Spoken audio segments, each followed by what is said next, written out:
News at 5:30 starts right now. San Antonio police are now looking for someone who they say set 3 buildings on fire, including a vacant apartment complex. Although that fire spread to 2 other structures, the San Antonio fire chief is saying it could have been much worse. Camelia Juarez is in the 900 block of 36th Street over on the city's west side where all this happened with what we know so far. Tim, Courtney, so far we know that no one was hurt in this fire, but one family was displaced. Take a look behind me. You can see that this was once a multi-story apartment complex, and now fire crews are still putting out a little bit of those hot spots. You can still see and smell a lot of that smoke. And take a look right here about this fence right here. This is the neighbor's property. So see how close it was to getting onto other people's properties. But again, everyone was able to make it out okay. San Antonio Fire Chief Charles Hood says just before 1 o'clock, fire crews came here to the 900 block of 36th Street. There were 2 homes and a vacant apartment on fire. Firefighters quickly began working to put it out. Chief Hood says someone intentionally set the apartment complex and 2 houses on fire. Those fires then spread to 2 other structures, meaning a total 5 structures were on fire. Chief Hood says firefighters worked quickly to make sure the fire did not spread any further. With the high winds and this heat, we're very fortunate we did not lose a block. The firefighters were extremely aggressive and went defensive on the apartment complex while we cleared the other structures and put up lines to protect them. Police are still searching for the person responsible. For now, the investigation continues. Coming up on the Night Beat, we spoke to some neighbors who say they saw someone set this fire. Reporting on the west side, Camelia Juarez, KSAT 12 News. We'll have more for you tonight on that story. A driver was killed while trying to escape from police. This happened on Northwest Loop 410 near Vance Jackson Saturday night. SAPD says they tried to do a traffic stop, but the suspect just kept on driving. They followed him to I-10 and Loop 410, where he was struck by a truck while near the exit ramp. Emergency crews had to cut him out of his damaged car and perform CPR, but he did die at the scene. His identity still has not been released. Give you an update now on that wildfire that's been burning for more than 24 hours up in San Marcos. It has now grown to 400 acres. Firefighters still struggling to get the Oak Grove fire under control from the air and the ground. As of 4 o'clock this afternoon, the Texas A&M Forest Service said that fire is only about 30% contained. It started Saturday afternoon on Oak Grove Road, which is currently blocked off. About a dozen homes were evacuated, with 60 still threatened by the flames. 1 home was destroyed by the fire. The Promised Land Church is currently open as a temporary shelter there. And the Hays County Wildland Task Force says first responders are continuing to try to contain those flames. And saw smoke and she saw flames, and we could hear the crackling and the sound of it. And the wind. And the heat, we said, get the dogs, get out, get out, get out. Despite the ongoing threat, we're told right now there are no evacuations in order. The cause of the fire also still unknown tonight. A man recovering after being shot while trying to protect a teenager from an armed suspect. It happened this morning on West Myrtle Street near San Pedro Springs Park. Authorities say the suspect approached a 19-year-old woman with a knife and they began fighting. Another man then jumped in to fight to help that victim, but the suspect then pulled out a gun and shot that man in the foot. Both the teen and that man were hurt, the man taken to the hospital, but police are still looking for the suspect. A man arrested after allegedly pulling a knife during a robbery. This happened just before 9 o'clock last night near South Zarzamora and Hazel Street. San Antonio police say the man took some items from a store and then tried to leave without paying. When he was confronted, he allegedly pulled out that knife to scare off people and then ran. He was eventually caught by police not far away on Navidad Street. He is currently charged with aggravated robbery. Weekend gun violence strikes multiple states with reports of several deadly mass shootings in the last 48 hours. In Washington, D.C., police are investigating a shooting that killed 3 people and left 2 injured. Meanwhile, here in Texas, over in Edinburgh, they're investigating a nightclub shooting where 7 gunshot victims were found. CNN's Shelley Malashi has the latest on the wave of gun violence that continues across the country. We are here again tonight on the scene of another senseless act of violence. Metropolitan Police are looking for answers in a deadly mass shooting that happened Saturday night. It happened at an intersection and left several blocks closed for hours. 4 of those individuals were males, 1 is a female. According to police, 3 of the victims were found dead at the scene, and police say they need the community's help. We're asking you, the community, to please provide us with any information that you may have. So far, no arrests have been made in the D.C. shooting. Developing near the U.S.-Mexico border. In Edinburgh, Texas, at least 7 people were found with gunshot wounds at a nightclub early Sunday morning. According to the Hidalgo County Sheriff's Office, victims were transported to the hospital. There are no details on any arrests. There's no reason for a petty spat or a silly fight between known individuals to escalate into gunfire. A complicated investigation happening in Rochester, New York. It involves 2 different crime scenes that police say do not appear to be connected. The incidents began around 1 a.m. Saturday morning and involved a 47-car response from Rochester police. At least 5 people were shot, including a 22-year-old man who was shot in the head and died at the hospital. 1 o'clock in the morning, go home. So far, no word of any arrests. I'm Shelley Malashi reporting. To politics now. Former President Donald Trump is on the campaign trail in Alabama and South Carolina just days after his arraignment on charges tied to the alleged attempts to overturn the 2020 election.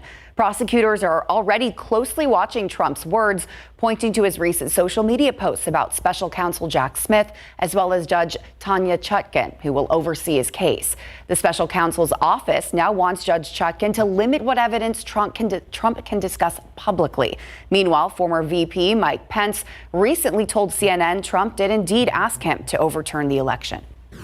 His lawyers did and said, we want you to reject votes outright. They were asking me to overturn the election. I had no right to overturn the election. Trump attorney John Laura reacting on ABC this week. He said it was wrong. He never said it was criminal. Still ahead, everyone's phone in the U.S. will be getting an emergency alert in the fall. We'll tell you why after the break.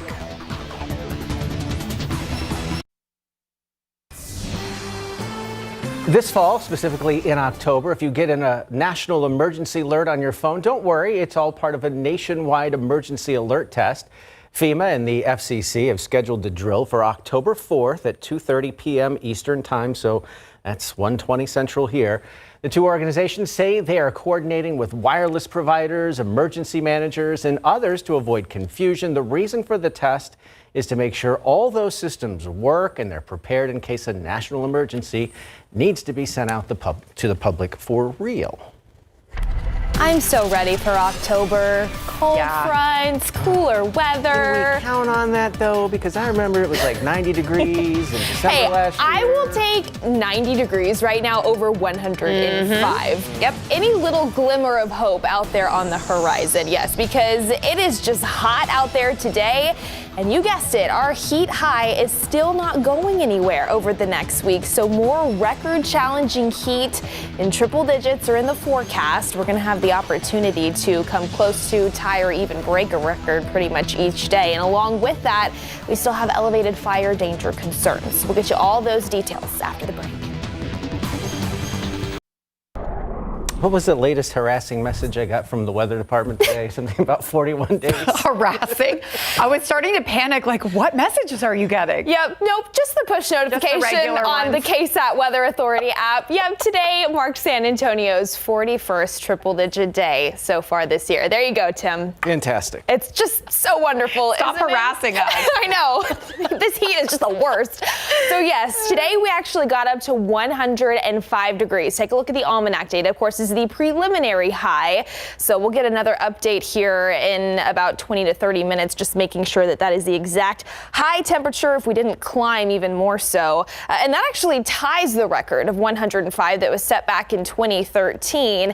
And yes, as we just mentioned, that also makes today day number 41, where we have seen our high temperature climb to at least 100 degrees. We now tie 2013 for the 4th highest number of triple-digit days in a given year. We are going to surpass 2013 as early as tomorrow and tack on even more triple-digit days in the days ahead. So speaking of which, here's your KSAT 12-hour forecast. Stepping out the door tomorrow morning, a few clouds possible, a temperature around 79 by 7 a.m., very similar to what we've seen over the past several of mornings. Plenty of sunshine by lunchtime, a temperature around 94 degrees, 100 already by 2 p.m.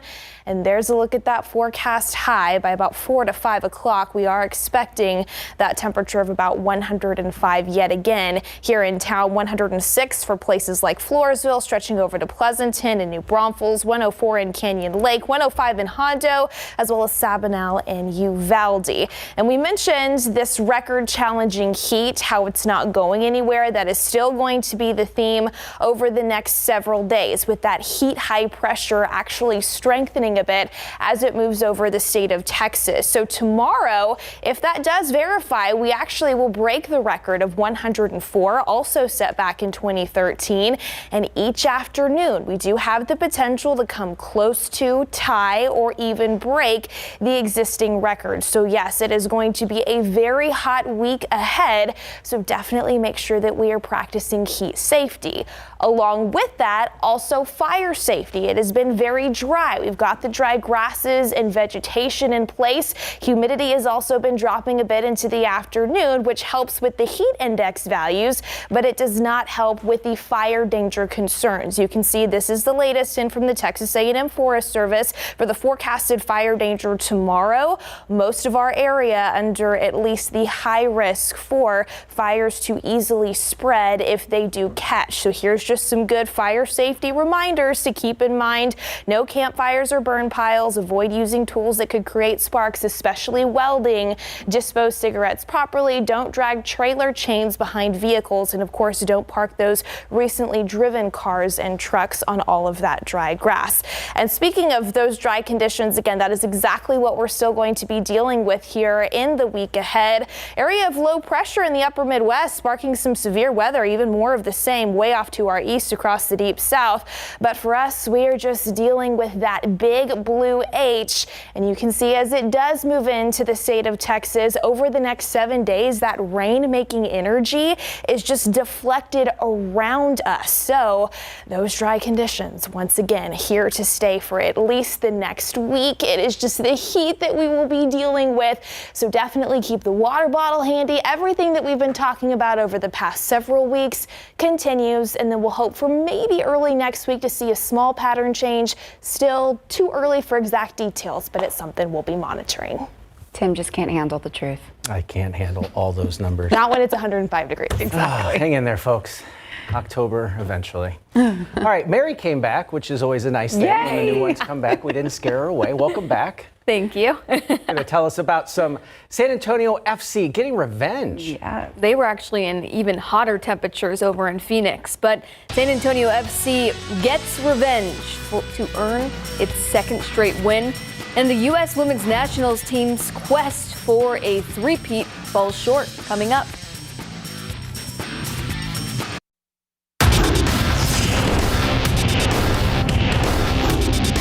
The future is in absolutely great hands. You know, sometimes you learn the most from your failures, which sucks, but it's part of my career as well. And yeah, unfortunately, this is my last time in this crest, so I'm excited for them in the future.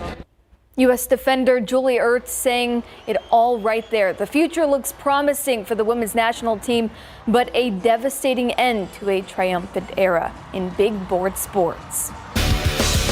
Football coverage brought to you by Davis Law Firm. Over the last few years, we've seen a resurgence in the safety position for the Dallas Cowboys. The team continues to lock down key members of the secondary, the latest being Malik Hooker. Hooker signed a 3-year extension worth up to $24 million on Wednesday.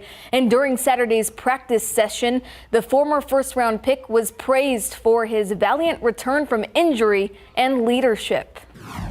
Whether I was here or somewhere else, I was going to leave my mark. You know, I was going to make it hard on them to make a decision on letting me go. And I feel like I've done that. You know, I feel like since I've been there, grown to be a leader in the locker room, one of the guys that the guys look up to on defense. And, you know, I don't take that for granted. I don't take it lightly. So, you know, I'm glad to be able to still be here and be able to lead like I've been leading. Next, the Cowboys host the Jaguars to open preseason action. Like the Cowboys, the Texans have the day off. Now, Houston is in serious need of its defense to take a big step in the right direction entering the new season. First-year head coach D'Amico Ryans and defensive coordinator Matt Burke have been tasked with scheming a defense that gave up about 25 points per game and 370 total yards of offense last season. One of the key returners to the secondary, Desmond King, loving the new leadership. I'll just say, like, the mindset on the defensive side right now it's a lot different. Miko bring energy, he bring passion to our defense, and just, you know, guys that's playmaking ability that want to make a play. A defensive line, linebackers, secondary, we all want to make a play. We'll see it all unfold later this week. It's the end of the road for the San Antonio Gunslingers. On Saturday, the Gunslingers met familiar foe Carolina in the opening round of the National Arena League Championship playoffs. San Antonio followed suit with its previous trend of falling flat in the second half. The Gunslingers trailed by just 4 points going into halftime and couldn't keep it up down the stretch, eventually falling to the Cobras 52-36. The Gunslingers cap off the year 8-5 overall. The two-time reigning champion United States women's national team put forth its best effort of the tournament against Sweden this morning, but it didn't matter. The U.S. suffered its earliest Women's World Cup exit ever after a dramatic loss to Sweden on penalty kicks in the round of 16. The loss marks the end of the road for Megan Rapinoe and Julie Ertz, who helped the U.S. to its two previous world titles. It's a little surreal. Obviously, I, know this moment has been coming, at some point. Obviously, it's disappointing to be out this early. So I'm sad for myself, but really sad for the group. Obviously, there's so many people here for the first time. And this is a bitter way in a shootout to end this one.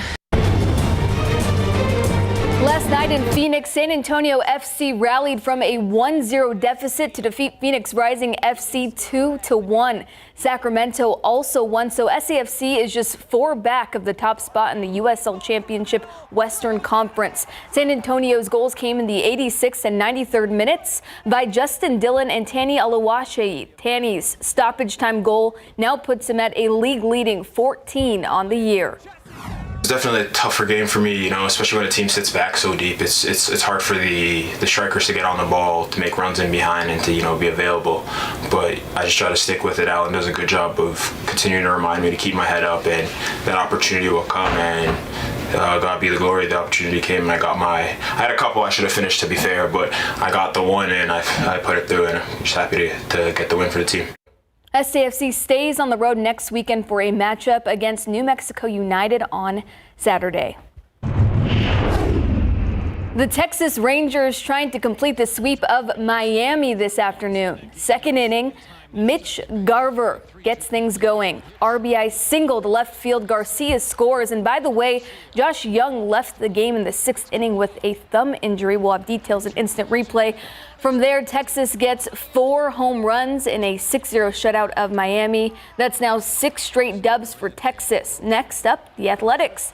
And the Houston Astros looking to salvage a series split with the New York Yankees. Thanks to Jake Meyer smashing 2 homers of the Astros 4. They win. Nice bounce back game from yesterday's loss that Justin Verlander started. Houston wins 9-7 to secure the 4-game set split. And yes, tonight, all of this and more on Instant Replay, guys, starting at 11. Your debut on Instant Replay. Yes, it's a Got good these one. other shows out of the way. Now we'll see you on Instant Replay. Oh, yeah. 30 minutes of straight sports. Oh, yeah. We'll see you then. Thanks, Mary. And we'll be right back after the All right, 104 here in San Antonio as we approach the top of the 6 p.m. hour, 105 in Uvalde, 106 out in Pleasanton. If you're stepping out for any of those evening plans, just know that, of course, it is still going to be hot, and we are going to copy and paste that forecast. If not, see those afternoon highs build by a degree or so over the next 7 days. So still buckle up because we are still in this for the long haul. Saw my first squirrel splooting before 10 a.m. It's that hot. We'll see you back here for the night beat at 10. Have a good evening.